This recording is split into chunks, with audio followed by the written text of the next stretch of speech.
Welcome back. It's 12:24 as we continue our coverage of the tragedy at Columbine. One of the ironic things that has happened since this tragedy came about a little over 24 hours ago, questions arose right away about the gun bills and the concealed weapons legislation that is pending in Colorado right now. We have an update from the Associated Press that is interesting, to say the least.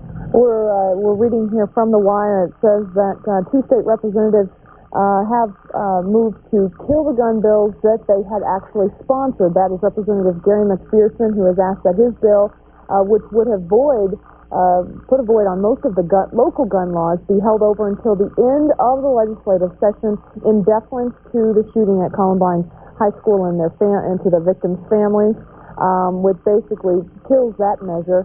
He still says this is not the time to be debating gun issues in light of what's happened yesterday. The other legislator, Doug Dean, also has asked that his bill to simplify the process for issuing concealed weapons permits be killed. He says also the massacre at Columbine led him to pull that piece of legislation today at the Capitol. Now, just to recap a little bit about what's gone on this morning, we've been getting hourly updates from Steve Davis, who is the Public Information Officer with the Jefferson County Sheriff's Department.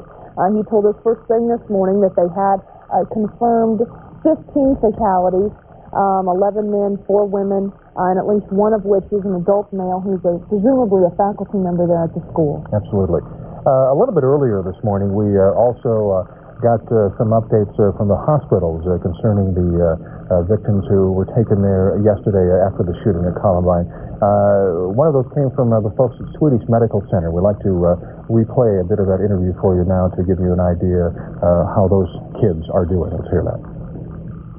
We've spoken to her many times, and she's, when we do speak to her, she's in very, very good spirits. And she did want to say some things to her friends through us, and her mom would like to make those statements now. Val said to make sure that her friends and her family and her teachers know that she's there, that she cares for them, that she's praying for them, and ask that you all continue to pray for her.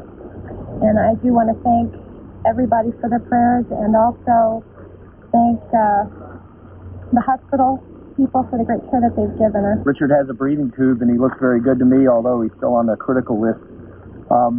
If he could speak, I think what he'd say is he'd like his friends Damien, James, Bill, Mike, Caitlin, Ms. Little, his favorite teacher, Brandon, his brother Michael, Bobby, Justin, and his brothers Mitchell and Jesse to pray for him. He has a rather large family, and they basically call from all over the country.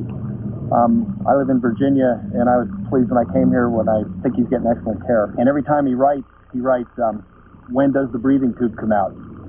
So now I told him instead of writing that, he should just put a 1 down, and that means when does the breathing tube come out. So he's trying to write little notes, and I think he's just really aching to speak.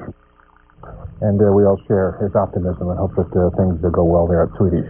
Police and federal agents have been trying to gather as much information about the 2 suspects in the Columbine shooting. Harris and Dylan Klebold committed suicide, and their bodies remain inside the school with the explosives. And 7 News' John Fruza has been following this aspect of the story and has more for us this morning. Yeah, it's really a touchy situation for police and also for the ATF, the bomb experts. While police and the bomb experts, explosive experts, are working methodically clearing Columbine High School of the pipe bombs and the other devices, federal agents, along with local bomb squads, are combing the suspects' houses. Yeah, are you looking for bombs? Okay. The Arapahoe County Bomb Squad has begun a search of the home of Dylan Klebold this morning. We were out there, and this home is an exclusive area of Jefferson County in Deer Creek Canyon. And as you'll see in these pictures, it's a somewhat isolated area. There is a gate here, and there is a security system for privacy. Neighbors say they seldom saw Dylan, but when they did, he was wearing a long black trench coat. But that's not unusual out here, they say, because many people in the area keep horses, and many wear these long dusters when they're riding, especially in bad weather. So they say Dylan Klebold didn't really draw anyone's attention. Now, no one I spoke to in the neighborhood would speak on camera, but one neighbor said he knew of no one in the Klebold's area there that they were close to. Police are now interviewing both sets of parents and the assailants in these cases, both the Klebolds and the Harrises, trying to find out if the two shooters had help in planning or carrying out this attack. Now, John, did you have any sight of his parents anywhere or family members? No family members were out there today, and we checked yesterday, and police have actually cordoned off that area, had it cordoned off much of the day, and also at the home of Eric Harris. Now, and the reason for that is I'm told that in previous school shootings, and in one particularly in Oregon, one set of parents was murdered by the shooters, by the students themselves, before they went on the attack. So they were cordoning off these areas, making sure that the parents were okay, first of all, that they were secure, and then secondly, they wanted to talk to the parents first to find out if indeed they had any information. John, we still don't know for sure which weapons were used, how many there were. Steve Davis told us earlier this morning they're still at the scene. They haven't taken them out. Did you get any feel for where these kids may have gotten these weapons? Well, and that's really hard to say. At this point, I've talked to federal agents and also state agents and as well as local police. At this point, it's very tough to find out anything because, as you've heard all morning, there are explosives in Columbine High School. The suspects' bodies are still there.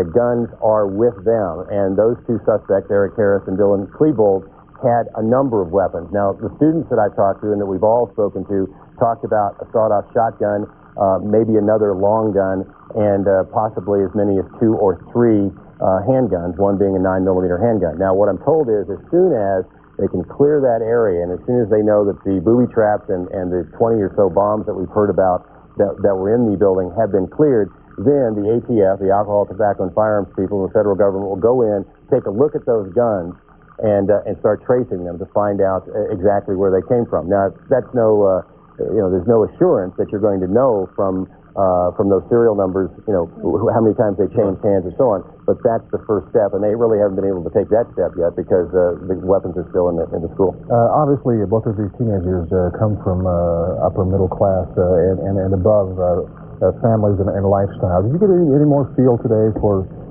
what their lives were like? And when you talk to the neighbors in both the area where Eric Harris lives, I mean, a lot of these families, the kids who were hurt, the kids who were killed, came from that very neighborhood. In fact, the folks next door to Eric Harris's home, their babysitter is one of the people that has been injured, and she went to Columbine High School. She lives 2 blocks away.